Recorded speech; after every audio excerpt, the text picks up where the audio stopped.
हे जा ना यांच्यासोबत चीज करते हिला चीज खाऊ घाला. लोकांनी पार्ट 1 मध्ये तर बघितलंच असं की खरे म्हणजे काय असतं. आता आम्ही भीमाशंकर वरून नारायण घालून निघालो होतो.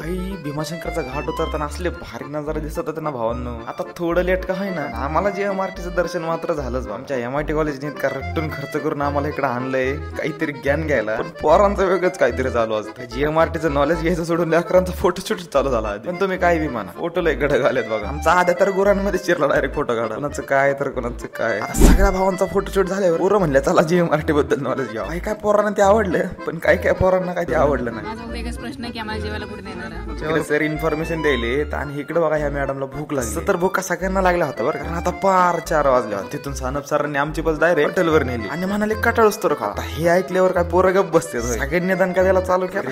विपुल विकॅमी यार कुणीच दिलं पडा कटाळूच तर खाल्ल्यामुळे पान वगैरे खाऊन आम्ही बसमध्ये बसलो गपगमन. आणि जेवढं बी जेवलं होतं का तेवढं पुढच्या अर्ध्या तासात जिरवलं. कारण नाचलं तर तितकं येण्यासारखं ना. आपली गँग खायला बी कमी नाही आणि जिरवायला बी. पुरी सगळे एकदम जोश मध्येच होता. तुम्ही लाईक करून घ्या आणि जमलं तर मला फॉलो करा.